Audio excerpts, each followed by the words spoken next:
Hey guys, welcome back to some more AFK Arena. Today we're back over on our YouTube account, and we're going to be looking at the Mystic Starzone, kind of giving you the pros and cons, some of the things that we're seeing and the feedback that we're getting about this event. Now, when it comes to the event overall, it is a really unique, very cool event in my opinion, that does work incredibly well. Let me know in the comments down below what you guys think of the Mystic Starzone.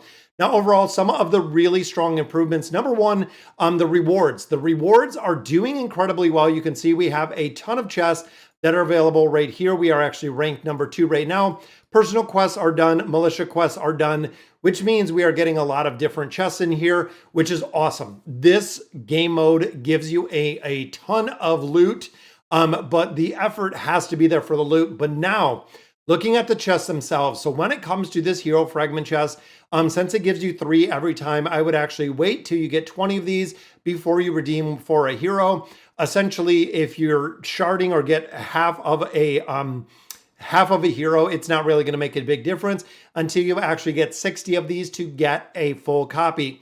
Now, we don't know if in the course of a full season that you're going to be able to get one of these full heroes, because remember, the season is very, very, very long. I believe in totality, it's like 50 something or 60 days when it starts, which means you could essentially have 3 months before you're getting these hero fragments.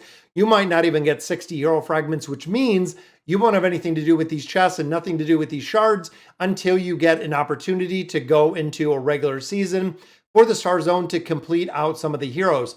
Now, there are a lot of players that if they're not meeting all the requirements or hitting all of the quests within here, that probably won't see these shards completed in their entirety for an incredible amount of time, if ever. Now, with that being said, guys, right here, I wanted to talk about this one for a minute. Now, these are the original Season 1 Awakened heroes. Still seeing a lot of utility in there from really the Awakened version of Thane, Brutus, Solus, and Baden. Still seeing, again, quite a bit of gameplay in a lot of different game modes. However, this is comments and feedback from over on the test server that, of course, completed the first iteration of this.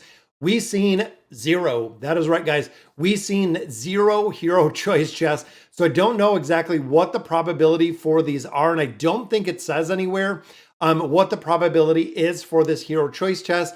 Even had a lot of feedback over on YouTube and Discord that out of all the chests, we have seen 0 of these Awakened heroes, which is pretty sad. We have seen a significant amount of these, even looking at the time emblems, the Stargazer scrolls, seen quite a few of those with these chests. But again, we have seen 0 from this, or I have seen 0 from this.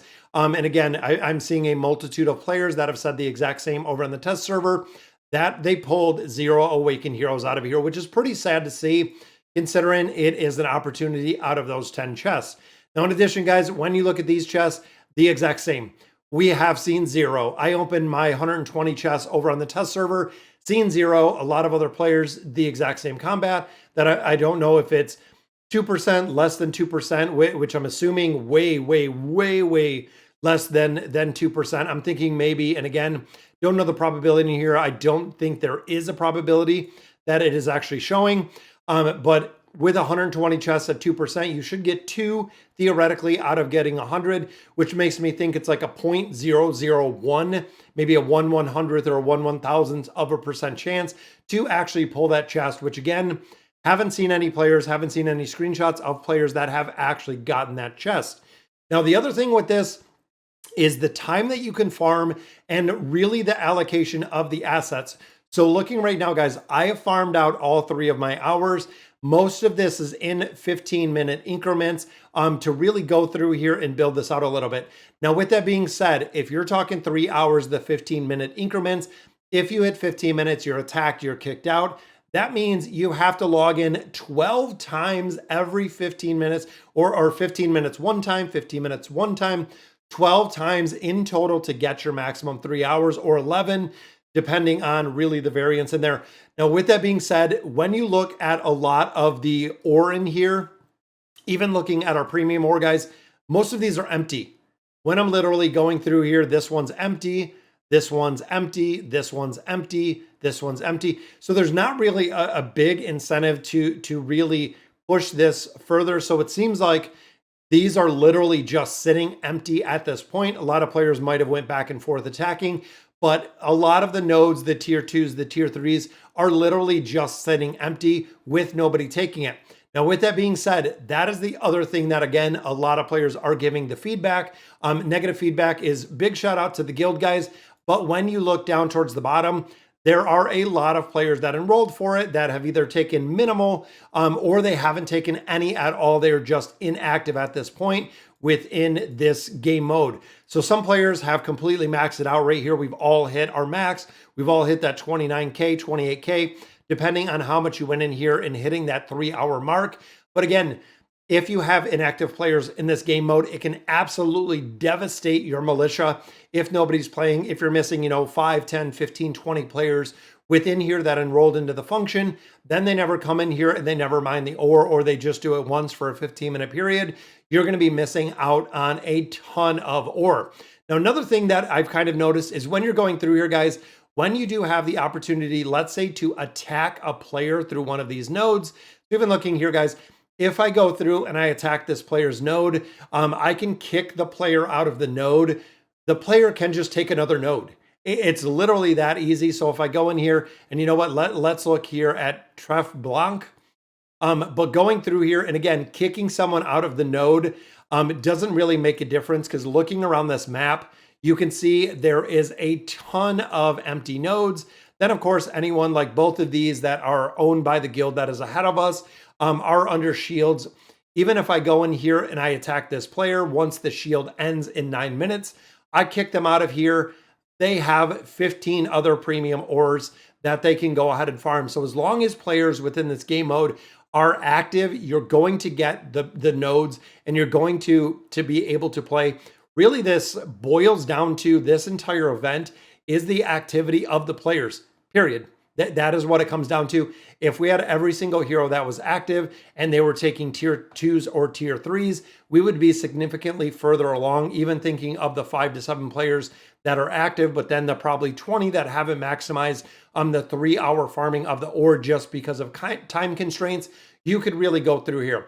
Now, the request, I have never seen anything in here in any of the accounts that I run, both on the test server as well as on the global server with the accounts. I've never seen, these are just empty every single day. I don't even know what or if people have used them kind of as that revenge or to attack somebody back. So again, not really a big part of the game mode. You come in, you farm your node. If you wait, the nodes are going to be entirely available for you to take whenever you want. Meaning, again, there's not a big incentive to really farm or kick somebody out of the node, because essentially they can either just move to another node because all the nodes are open at this point to continue the farming in addition with that 15-minute shield. Only thing is if they are online, and that again is really the big caveat to this, is if the player is online, they can actually go through this game mode. So then the question lies, guys, since this is day 3 of 3 and we will be done, we'll go ahead and get our rewards when this has completed, is are they going to change up? Are we going to see any adjustments when it comes to the next version of this? Or essentially, are we going to get to this Mystic Starzone that is going to last for another 35 days before we see any adjustments in here? And overall, are we going to have the opportunity to get any of those mythic shard pieces to build out the season 2 heroes? Or are we going to have the opportunity to get any of the copies that we need of those season 1 awakened heroes? And again, I haven't seen anyone that is getting it.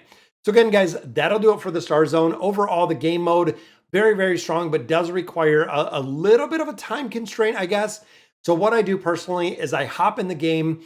I do the Mystic Starzone first. That is priority number 1. I go through, I do the dailies, I do the Nightmare Corridor, I do everything of that nature. Then I come back, I actually move to another node, which of course is going to either after 15 minutes I moved out of my node, or I just move to another node, because essentially I can move from node to node to node and just go ahead and get a shield, a 15-minute shield every time that I move the node. But overall, just going from node to node to node, really doesn't make a big difference, because again, there's nobody even mining nor taking these nodes at this point, that they're just sitting empty. And you can see the tier 2s and the tier 3s all over, guys, right there. 1, 2, 3, 4, 5, 6, 7, 8. We have 8 tier 3s that are empty in their entirety, meaning no one is actively mining them. As you can see, they are just empty nodes at this point. So guys, also take in mind, take in account, this is the beta version, guys. This is the very first time that we ran the Mystic Starzone. Similar to what we're seeing with the Ghoulish Gallery, there are going to be some major adjustments to this when we start getting into a further game mode. So again, take it with a grain of salt because this is the beta game mode. But guys, let me know in the comments what you guys think. If you are loving this game mode, let me know. Or if you are hating this game mode, the exact same, guys. And that'll do it for today's video. Again, let me know what you think. And as always, thank you guys for watching.